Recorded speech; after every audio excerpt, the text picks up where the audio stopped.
Welcome to channel Muscle Shark. आज हम लोग का जो टॉपिक है वो है ओमेगा 3 के बारे में हम लोग डिस्कस करने वाले हैं। ओमेगा 3 की बिल्कुल डीप इंफॉर्मेशन लेंगे जो आप लोग को नहीं पता, सब कुछ इसमें बताऊंगा क्या क्या है। ओमेगा 3 के जब बारे में बात कर रहे हैं तो ओमेगा 3 और फिश ऑयल दोनों के दोनों सिमिलर चीज़ है, डिफरेंट नहीं होता है इसके अंदर। बहुत लोग मैंने कंफ्यूज देखे हैं कि कंफ्यूज हो जाते हैं कि फिश ऑयल अलग है, ओमेगा 3 अलग है, दोनों एक ही चीज़ है, सिमिलर है। अब जब ओमेगा 3 की बात करते हैं तो बहुत लोगों को पता नहीं है कि ओमेगा 3 क्या होता है। ओमेगा 3 जो है एक फैटी एसिड होता है, जैसे कि प्रोटीन। अगर आप लोगों ने सुना होगा कि 3 टाइप्स के मैक्रोन्यूट्रिएंट्स होते हैं, प्रोटीन, कार्ब्स और फैट्स। प्रोटीन जो है, प्रोटीन के अंदर अमीनो एसिड्स मिलते हैं, और कार्ब्स की बात करें तो कार्ब्स के अंदर ग्लूकोज, और जब फैट्स की बात करें फैट्स के अंदर ओमेगा 3, ओमेगा 6 और ओमेगा 9।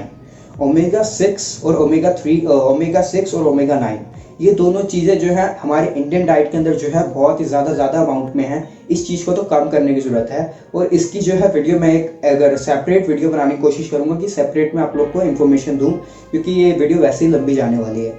अब जब ओमेगा 3 के बारे में बात कर रहा हूँ तो ओमेगा 3 जो है एक फैटी एसिड है और एक एसेंशियल फैटी एसिड है। एसेंशियल फैटी एसिड्स क्या होते हैं? एसेंशियल वो हो गए जो कि हमारी बॉडी खुद प्रोड्यूस नहीं कर पाएगी।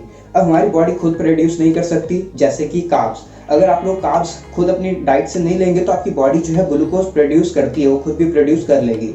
वहीं अगर आप लोग बाहर से ओमेगा 3 नहीं लेंगे तो आप लोग की बॉडी खुद प्रोड्यूस नहीं कर पाएगी। उसकी वजह से क्या होता है, लोगों को कोलेस्ट्रॉल की बीमारी होती है इसी वजह से, और हार्ट की जो डिजीजेस हैं वो इसी वजह से होती हैं।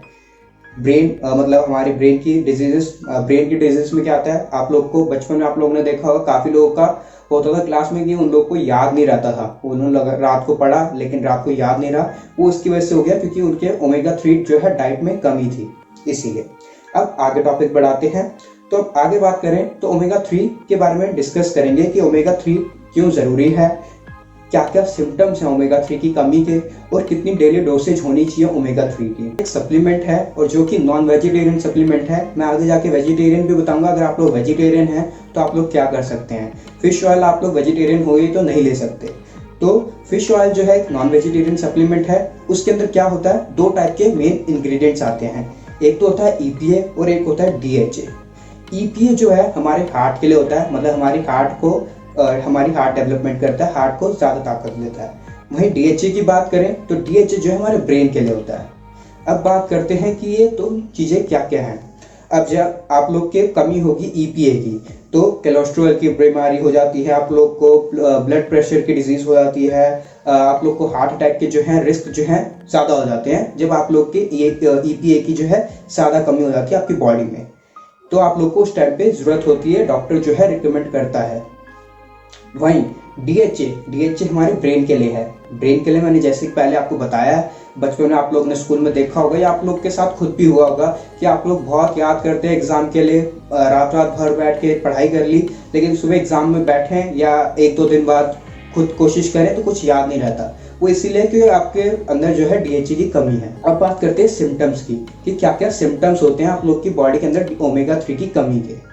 अब जब सिम्टम्स की बात करें तो वैसे आपको बता दिया कि कोलेस्ट्रॉल जो है ये होता है, आप लोग की बीमारी हो गई, आप लोग को हार्ट की डिजीज़ हो गई, मेमोरी जो है आपकी मेमोरी जो है वीक होती है, आप लोग के जॉइंट्स हैं वो पेन हो रहे हैं तो हो जाती है, या आप लोग की स्किन है, स्किन ड्राई हो रही है, स्किन ड्राई के टाइम में भी ओमेगा 3 की कमी हो सकती है, या आप लोग का हेयर फॉल के सिर्फ और सिर्फ एक ही सिम्टम तो है नहीं। हेयर फॉल जो है मतलब हेयर फॉल के और भी रीजंस हो सकते हैं, लेकिन जो है इसकी कमी हो जाती है कि आप लोग के अंदर DHA की कमी है। अब बात करते हैं किस किस को ये जो है ओमेगा 3 सप्लीमेंट लेना है, चाहे वो एक बुजुर्ग हो, चाहे वो एक नॉर्मल आदमी हो, वर्कआउट करता है या नहीं करता, वो भी ओमेगा 3 सप्लीमेंट ले सकता है। वहीं एक प्रेगनेंट लेडी है वो भी ले सकती है, उसको भी कोई मना नहीं करेगा। उसकी डोसेज जो है थोड़ी डॉक्टर अलग कर देगा, वो अपने एडजस्ट कर देता है, डॉक्टर के हिसाब से ले सकती है वो।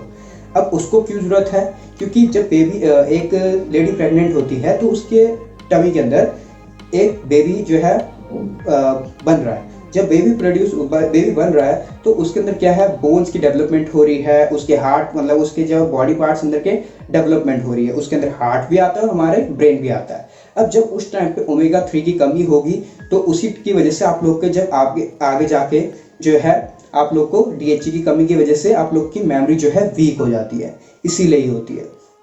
तो उस टाइम पे भी लेडी को जो है DHA की जो है अमाउंट पूरी की पूरी मिलनी चाहिए।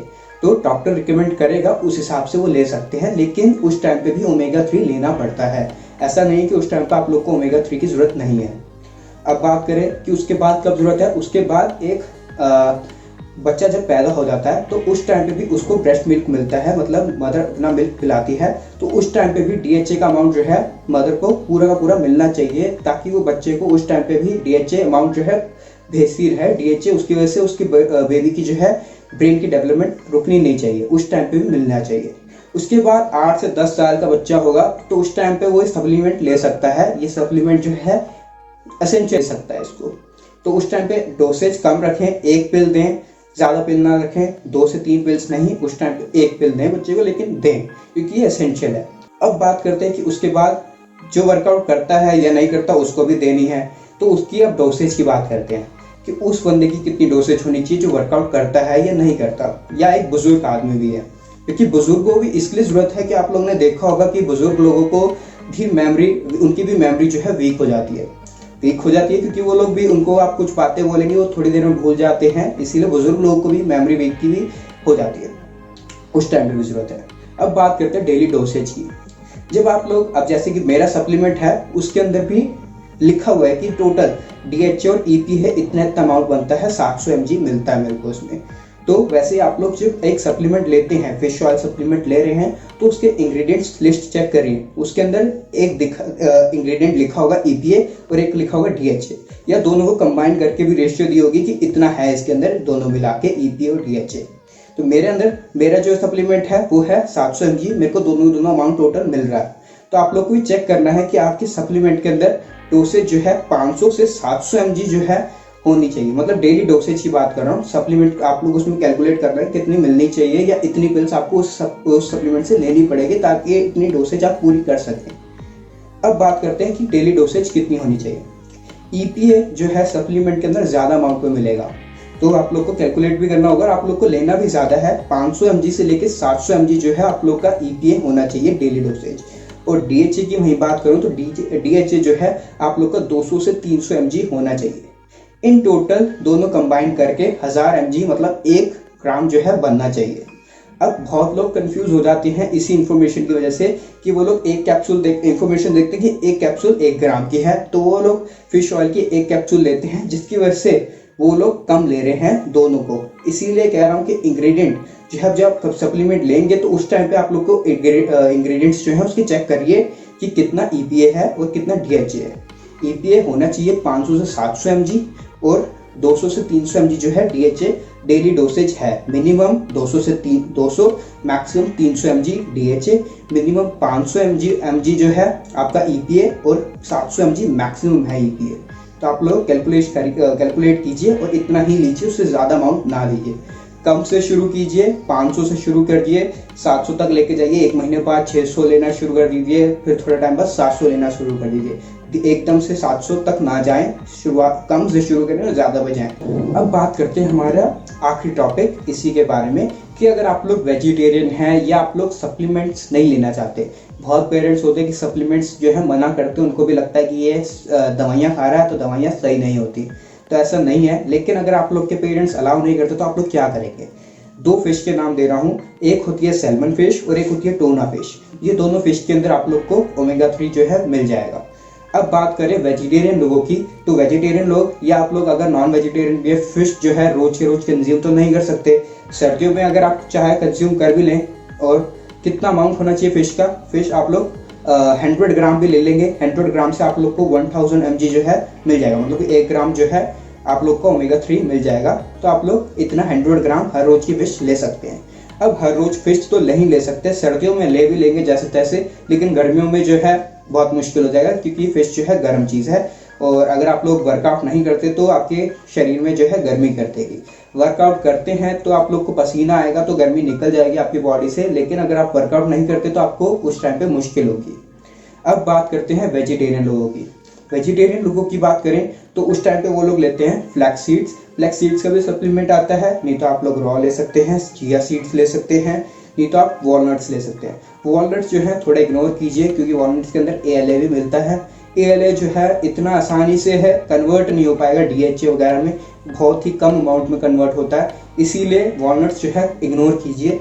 चिया सीड्स और फ्लैक्स सीड्स जो है इसके अंदर ओमेगा 3 जो है प्रेजेंट होता है, तो आप लोग वो भी ले सकते हैं। इसी के साथ मैं ये वीडियो जो है ख़त्म करता हूँ। अगर आप लोग को समझ आ गया हो तो ठीक है, अगर नहीं समझ आता तो आप लोग नीचे कमेंट बॉक्स पे फ्रीली कमेंट कीजिए, मैं हर एक चीज़ का रिप्लाई ज़रूर दूंगा। और अगर आप लोग नीचे कमेंट नहीं कर सकते तो आप लोग मेरे को डायरेक्ट मैसेज कर सकते हैं, इंस्टाग्राम पे डायरेक्ट मैसेज करिए, उसको मैं रिप्लाई करने की ज़रूरत पूरी की पूरी कोशिश करूँगा।